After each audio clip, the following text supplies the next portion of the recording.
கணியத்திற்குரியவர்களே, அல்லாஹு தாலா ஒரு வகையான பொருத்தம் பற்றி பேசுறான் குர்ஆன்ல.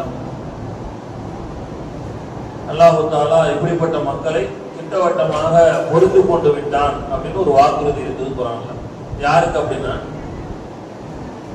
அஸ்ஸாபிகூனல் அவ்வலூன மினல் முஹாஜிரீன வல் அன்சார் வல்லதீன தபஊஹும் பிஇஹ்சானி ரலியல்லாஹு அன்ஹும் வரது அன்ஹு. இஸ்லாத்தினுடைய துவக்க காலத்தில் ஆரம்பமாக யார் இஸ்லாத்தை ஏற்றுக்கொண்டார்களோ அப்படிப்பட்ட மக்காவாசிகளும்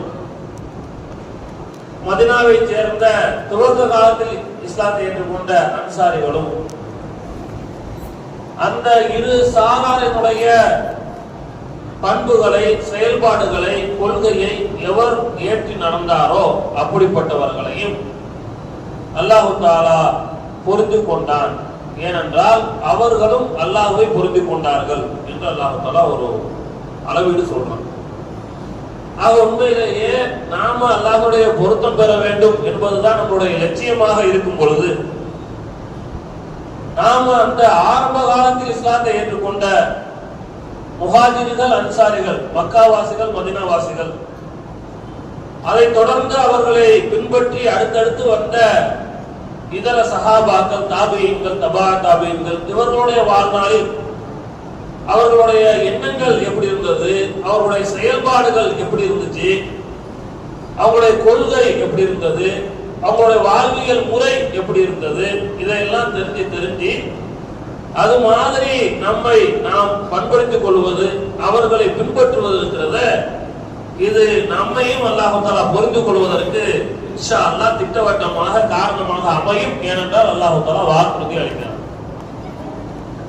அல்ஹம்துலில்லாஹ். அதன் அடிப்படையில் இந்த 30 நாட்களிலும் இன்ஷா அல்லாஹ் அந்த கிடைக்கின்ற இந்த தருணத்துல முடிந்தவரை அந்த சஹாபாக்களை பற்றிய ஒரு சில தகவல்களை அப்படியே சொல்லிக்கிட்டு வரலாம் என்று நான் நினைக்கிறேன். அந்த அடிப்படையில் அபூபக்கர் சித்தீக் ரலியல்லாஹு தஆலா அன்ஹு இவர்கள் நபி ஸல்லல்லாஹு அலைஹி வஸல்லம் அவர்களுடைய சிறுவயது முதலே நபி அவர்களுடைய நண்பர். நபி ஸல்லல்லாஹு அலைஹி வஸல்லம் அவர்கள் தன்னுடைய 40வது வயதுல தான் இறை தூதர் என்பதை மக்களுக்கு பிரகடனம் செய்கிறார்கள். செய்யும் பொழுது அங்க அபூபக்கர் சித்தீக் ரலியல்லாஹு தஆலா அன்ஹு ஊர்ல இல்ல, கொஞ்சம் வியாபார விஷயமா வெளியூர் போயிருக்கிறாங்க. திரும்பி அவங்க வரக்கூடிய நேரத்துல அந்த ஊர்ல இருந்த நபிகளுடைய தன்னை நபியாக பிரகடனப்படுத்திய அந்த செயல் பிடிக்காத, நபி அவர்களை எதிர்த்துக் கொண்டிருந்த மிக மோசமான காபிர்கள், முஸ்லிம்கள் ஊருடைய எல்லையிலேயே போய் அபூபக்கர் சித்தீக் ரலியல்லாஹு தஆலா அன்ஹு தடுத்து அவங்க சொல்றாங்க, உங்களுடைய தோழர்களுடைய தற்சமய நிலைமை என்னன்னு தெரியுமா? அவர் நம்மளுடைய கடவுள்களை எல்லாம் திட்டுகிறார், நம்முடைய கடவுள்களை எல்லாம் இல்லை என்று சொல்லுகிறார். புதுசா ஒரு கடவுள் கொள்கையை பேசுறாங்க. அதே மாதிரி நம்முடைய மூதாதையர்கள் எல்லாம் முட்டாள் என சொல்லுகிறார். அவர்கள் எல்லாம் சரியான கொள்கையில் இல்லை, அவர்களுடைய வழிபாடு சரியில்லை, அவர்கள் மௌட்டிகத்தில் இருந்தார்கள் என்பதாக முன்னோர்களை மிகவும் கடுமையாக சாடுகிறார்கள். அதே போல நமக்கு இது மத்தியில் இருக்கக்கூடிய அந்த ஒற்றுமையை இந்த நபியினுடைய கொள்கையும் பேச்சும் நடவடிக்கையும் பிரிக்குது. நம்மளுக்குள்ள ஒற்றுமை இல்லாத சூழ்நிலையை உண்டாக்குறாங்க என்று சொல்லி அங்கே அபூபக்கர் சித்தீக் ரலியல்லாஹு தஆலா அன்ஹு நபி அவர்களை சந்திப்பதற்கு முன்னாலேயே ஒரு மாதிரி பேசி தயார்படுத்தி அனுப்புறாங்க. இப்ப நபி ஸல்லல்லாஹு அலைஹி வஸல்லம் அவர்களை சந்திப்பதற்கு அபூபக்கர் சித்தீக் ரலியல்லாஹு தஆலா அன்ஹு வந்து கேட்கிறாங்க, நான் கேள்விப்பட்டதெல்லாம் உண்மைதானா? நீங்க இந்த மாதிரி நம்முடைய ஒற்றுமையை உடைச்சிட்டீங்களா?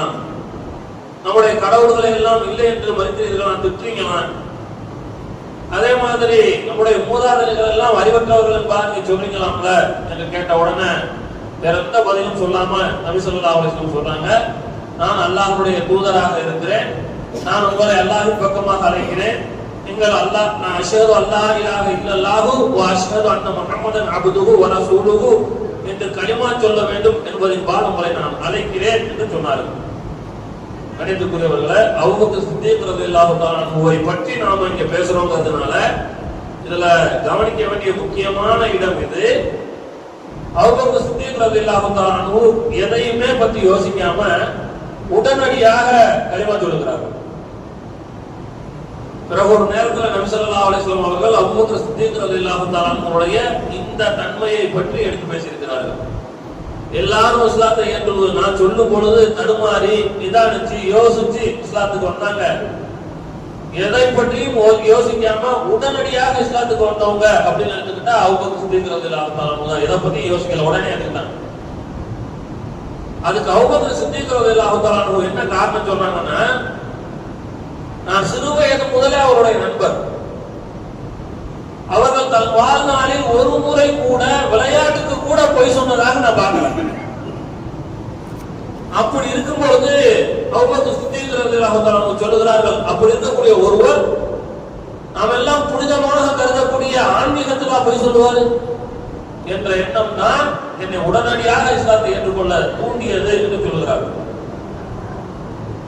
அபூபக்கர் சித்தீக் ரலியல்லாஹு தஆலா அன்ஹுடைய இந்த வருகை அவர்களுடைய உடனடியாக அவர்கள் இஸ்லாத்தை ஏற்றுக்கொண்டது நபி ஸல்லல்லாஹு அலைஹி வஸல்லம் அவர்களுக்கு எவ்வளவு சந்தோஷத்தை ஏற்படுத்தியது என்றால் சொல்லுகிறார்கள், அன்றைய தினம் மக்காவினுடைய இரு மலைகளுக்கு இடையில் நபி ஸல்லல்லாஹு அலைஹி வஸல்லத்தை போன்று சந்தோஷப்பட்ட இன்னொருவரை காமிக்க முடியாது. அவ்வளவு சந்தோஷம் நபி.